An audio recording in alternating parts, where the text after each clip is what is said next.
Hey guys, welcome back to my channel for another video. If you are new here, my name is Paige Sechler. Thanks for joining me for another Faith Friday video. If you're new to my channel, then hi, I'm Paige. What's up? Welcome. I upload videos every Monday and Friday. Monday is a lifestyle video, anything from beauty, fashion, finance, vlogs, relationship stuff, literally all that is fair game on Mondays. But just about every Friday I upload a Faith Friday video, and I just post faith related content, whatever I feel like God is putting on my heart to share with the world. That being said, I do pre-film a lot of my Faith Fridays, so if you are a returning subscriber and you're like, yo, your hair does not look anything like that anymore, I do pre-film these significantly. So just wanted to throw that out there because I have this feeling that I'm going to be like chopping my hair soon. So if you're wondering why my hair is long in some of videos and short in others, it is because I pre-film a lot of my faith content. Enough rambling, let's get on in today's video. Today's Faith Friday video is going to be a how I study the Bible, studying the Bible tips, things like that. So I have my little notebook here that I feel like I show you in like almost all of my videos because this is what I plan my videos in. And I'm going to tell you about 5-ish steps that I kind of go about when studying the Bible, and then I'm going to tell you just like some little tips, I guess, on things that I do. Being a Christian is so confusing. Literally so confusing. Like, I could go into an entire video on, you know, God, Jesus, and the Holy Spirit, like the Trinity, like that's a whole nother video, but like it can get confusing, and it's okay to feel confused and a little overwhelmed when you're sitting down to start studying the Bible. So I just want to start this video by saying Christianity and being a Christian should not be a bunch of rules to follow. It's not disciplinary actions. It's not being allowed to do things. It's not all of that. Being a Christian just means that you want to be Christ-like, that you want Christ's light to show from within you. That's what being a Christian is about, that you just have such a strong desire to be like Christ. The first thing I like to do before I start studying my Bible is to start every morning with Christian worship gospel music. It just puts me in such an upbeat spirit and just has my mindset like clicked into the right like mindset of like, yep, today is for God. God allowed me to wake up today. God blessed me with this day. You know, it just sets you up for success. Another tip I would have is just to try to get involved in some kind of church or youth group or any kind of Bible study that puts you in a Christian atmosphere, just to help inspire you. You can learn new things, you can get motivated, any kind of a godly group just to kind of keep you accountable. And that then kind of leads into the next little snippet that I want to tell you is to find Christian friends. And one of the best places to find Christian friends is in those church groups, in those Bible studies, at a youth group, things like that. Like, definitely find Christian friends and hold them close, because those are the kind of people you should be surrounding yourself with. And then another little thing is just to learn to talk to God. And I think the best way to do that is to just talk to God like he's a friend, whether it's in your head, whether it's out loud, like all day long, just talk to God. And the more that you talk to him, you're going to open up that communication line that you will then start to hear God talking back to you. It takes a while, so don't get frustrated, don't get down. And God's not always going to like, you're not going to always hear him. When you do hear him, God speaks to you in silence. The world is so noisy and so filled with background noise of music, of other people, of TVs, of everything. And God doesn't speak to us when all of that is going on. God speaks to us in silence. And so that's when we can really hear him. But God will still make his presence known in other aspects of our life, in situations, the way that they play out, and just things like that. God is always there. You just can't always, he's just not like always right in front of you to see. You sometimes have to look like in the cracks for him, but he's always there. Now to like the studying God's word, actually. So my biggest and first tip would be to find a Bible that you love, find supplies that you love, find books that go along with the Bible that you love. That is going to be your biggest help in this situation. And I will link up in the cards. I did do a Bible supplies, like my favorite Bible supplies kind of thing. So I do have that as one of my old Faith Friday videos. I will link somewhere.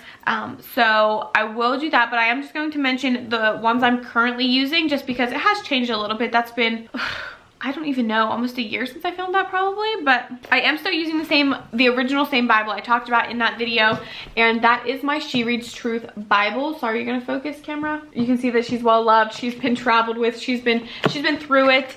You can see my Bible tabs if you haven't checked that out already. Shameless self promo. I made these Bible tabs myself. I DIY'd them. I will also link that video up in the cards. They are holding up incredibly well. It's one of the best DIYs I think I've ever done. I absolutely love them. So anyway, this is the She Reads Truth Bible. I absolutely love this Bible. There are room for notes along the side. There are devotions in this as well. Somewhere here, like there are devotions in and throughout that go along with the verses that you're reading. I just love everything about this Bible. Yes, I absolutely love this Bible. That's the Bible that I love. It really, honestly, this sounds so cheesy, but it just like inspires me to like want to read it, and just I love a Bible that's filled with color and notes, and like I love that. I feel like a Bible is complete when it is full of art and color and words. That is what I look for, and I want a Bible that I can do that. But another Bible that I love is a new one that I actually just got from my mom. She just gifted it to me, and I love this Bible for a different reason. It is a little bit, it's a much smaller of a print, which is, you know, something to definitely keep in mind, but they do have a bigger version of this.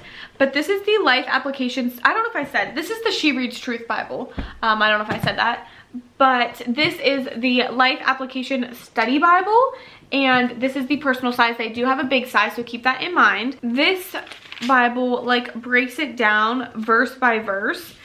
So it makes it very easy to understand, because there are definitely some chapters in the Bible that you read and you're like, what? Like, I feel like I'm definitely missing a key piece of the puzzle, and this really breaks it down and summarizes that.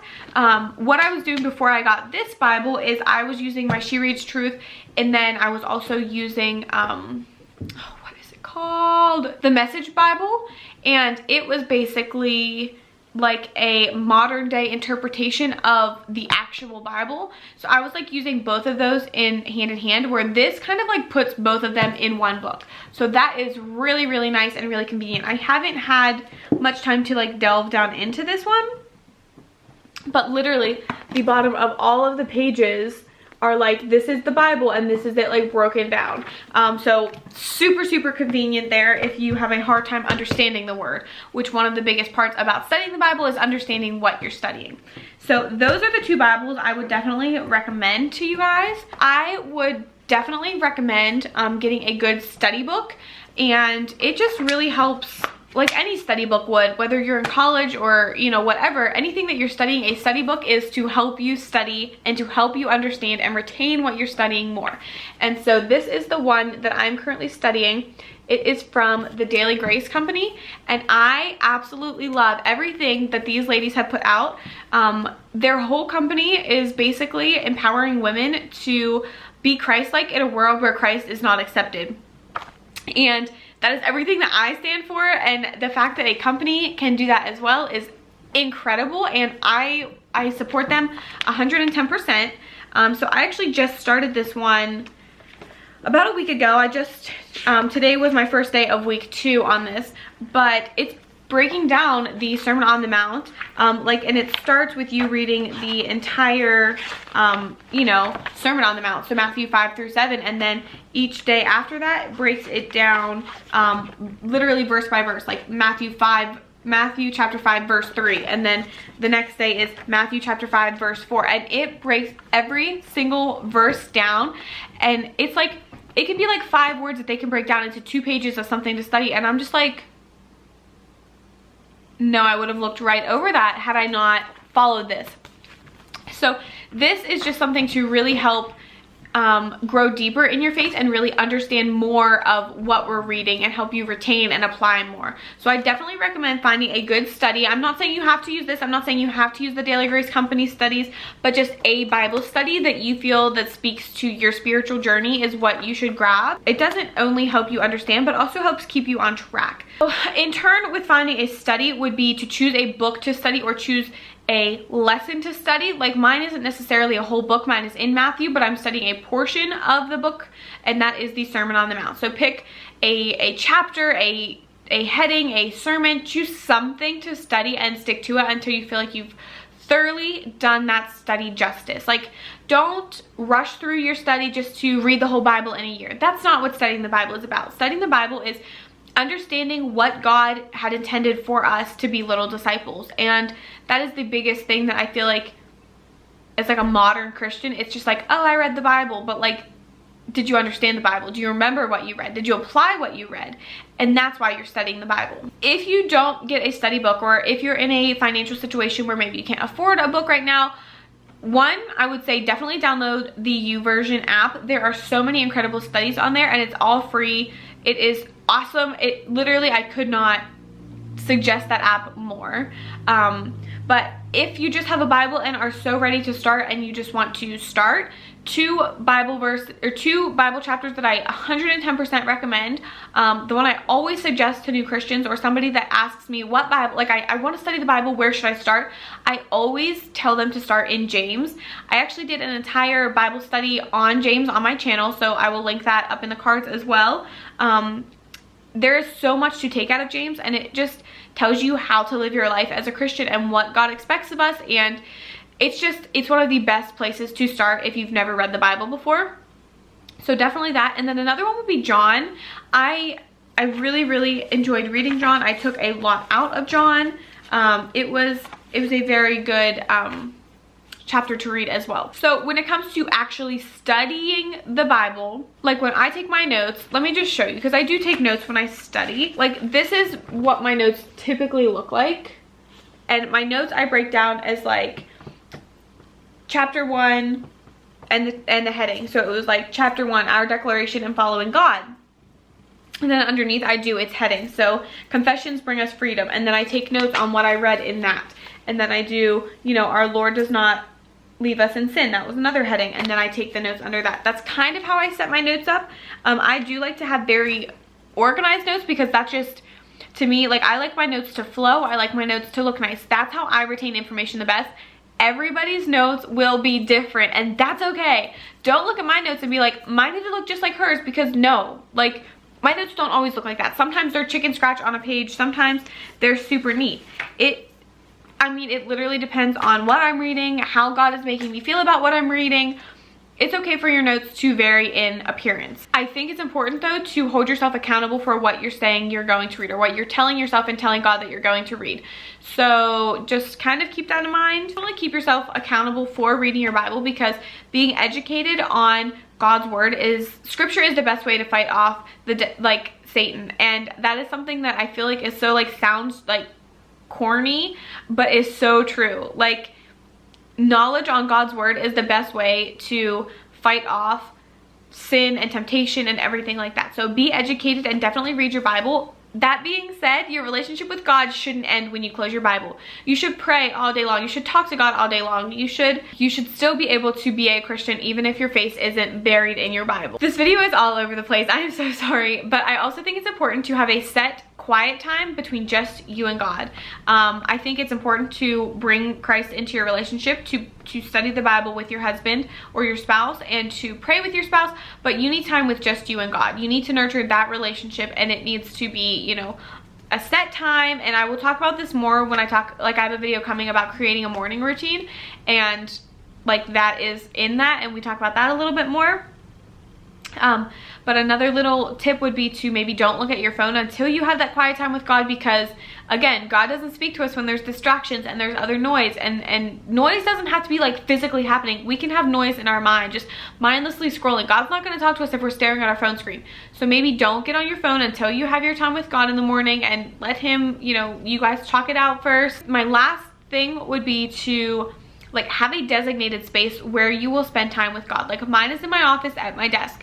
I have this certain drawer that I keep open. It's got all my Bible supplies, and it's got my Bible, it's got my study book. It has everything in, and I know that when I'm sitting there, when that is open, I have everything I need and to set myself up for success in a relationship with Christ. And so definitely have that set space. I would love to have a war room. Oh my gosh, that would be my goal. I would love to have that one day, but right now I just sit at my desk. I have my drawer that is open that's got everything I need, and I know that when I'm there, and God knows that when I'm there, that's our time together. I want to end this video with a Bible verse, and it is Psalms chapter 119 verse 105, and it is, "Your word is a lamp unto my feet and a light unto my path." And just keep that in mind as you study your Bible, that God's word will light up your life if you apply it and understand it in the way that he intends it to be. And that is what I want you guys to take from this video. I want you to just nurture that relationship between you and Christ. I want you guys to take what God would want you to out of his scripture and his messages. And I want you to turn this video off and go spend some time with God if you didn't already today. So thank you guys for watching. I love you all so much. Don't forget to subscribe down below to be notified every time I upload a video. And I will see you next Monday. If not, come around for my next Faith Friday. I love you all. Mwah. Goodbye.